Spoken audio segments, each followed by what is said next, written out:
एक कहानी ऐसी भी।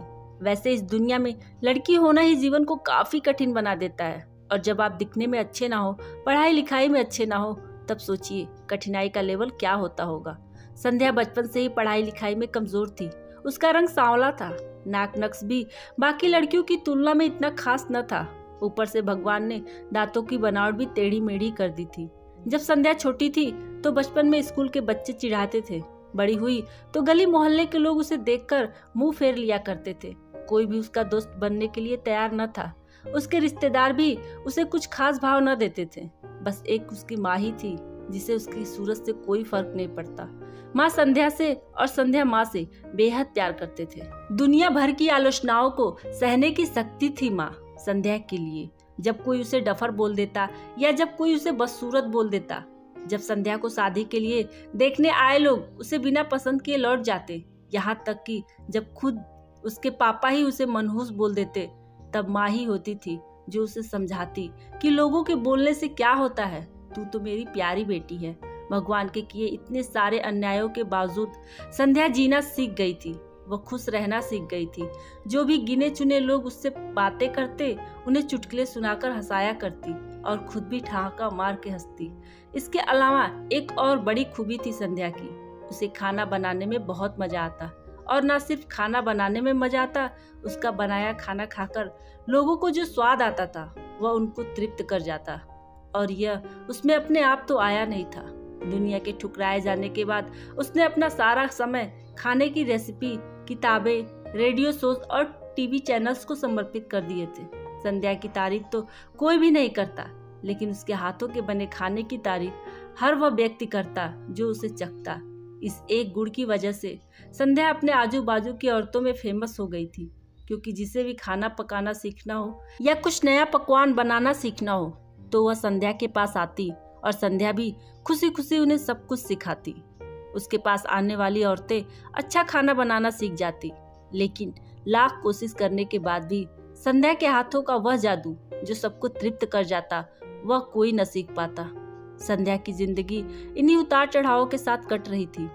एक बार फिर से माँ बाप ने जी तोड़ कोशिश कर एक फैमिली को संध्या को देखने के लिए मना लिया था, और अगले दिन लड़का संध्या को देखने आने वाला था।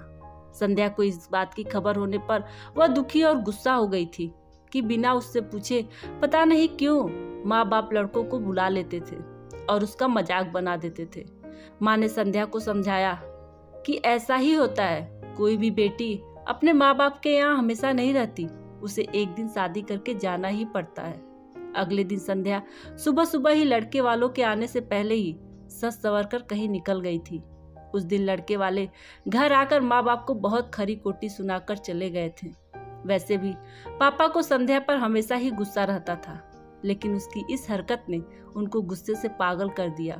उस दिन पापा ने संध्या का सारा गुस्सा माँ पर उतार दिया, यह कहकर कि एक मनहूस बेटी को जन्म देकर भी तुम्हारा मन नहीं भरा था, इसलिए उसको लाड प्यार देकर सर पर बिठा लिया है। हमेशा अपनी बेटी के बारे में गलत बोलने वालों से नाराज रहने वाली माँ आज खुद संध्या से नाराज हो गई थी, और वह अब संध्या के घर वापस आने की बेसब्री से राह देख रही थी ताकि अपना गुस्सा उस पर उतार सके।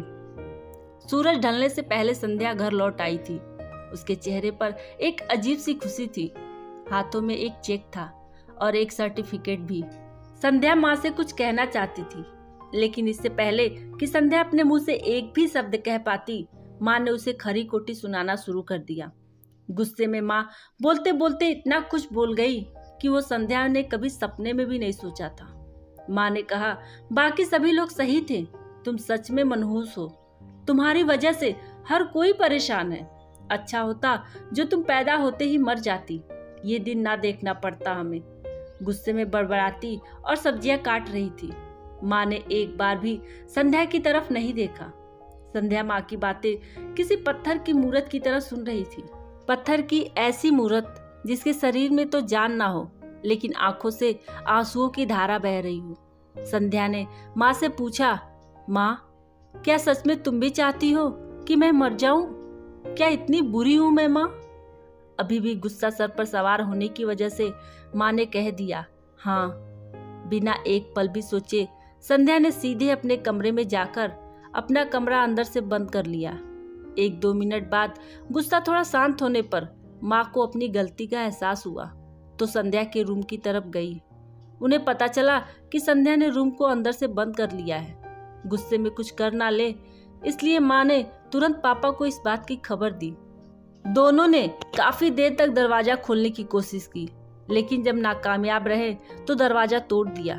अपने स्कार्फ से फांसी का फंदा तैयार कर संध्या पंखे से लटक रही थी। ज्यादा वक्त नहीं हुआ था, वह सिर्फ बेहोश हुई थी। माँ पापा ने तुरंत उसे पंखे से अलग किया और बेड पर लेटाया। पापा ने तुरंत डॉक्टर को फोन किया। तब माँ का ध्यान बेहोश पड़ी संध्या के हाथ में पकड़ी एक चिट्ठी और पास में ही पड़े 5 लाख के चेक और 5 स्टार होटल में शेफ की नौकरी के लिए कंफर्मेशन लेटर पर पड़ी जो संध्या अपने साथ लेकर आई थी। माँ और पापा ने वह चिट्ठी खोलकर पढ़ी जो उसने अभी अभी लिखी थी।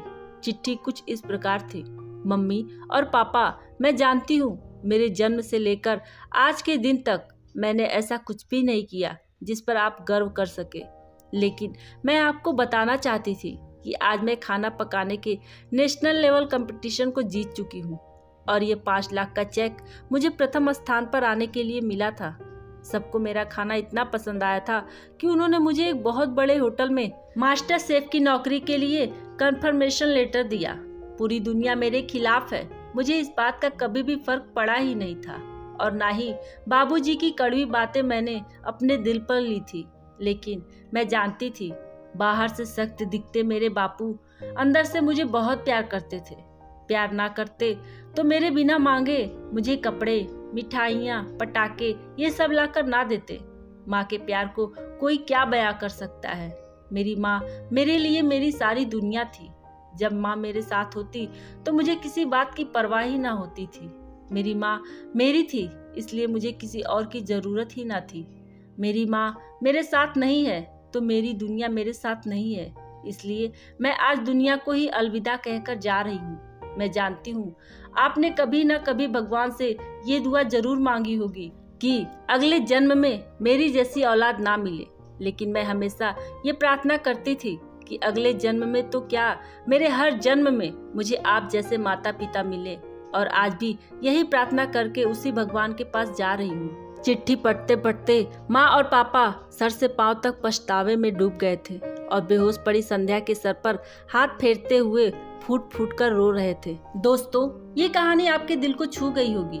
चलिए आज से और अभी से हम सब प्रण करते हैं कि किसी भी व्यक्ति के बाहरी रूप रंग को देखकर जाने अनजाने उसका मजाक नहीं बनाएंगे। और ये कहानी अच्छी लगी हो तो लाइक और शेयर जरूर करें और चैनल पर नए हैं तो सब्सक्राइब जरूर करें। पूरा वीडियो देखने के लिए आपका बहुत बहुत धन्यवाद।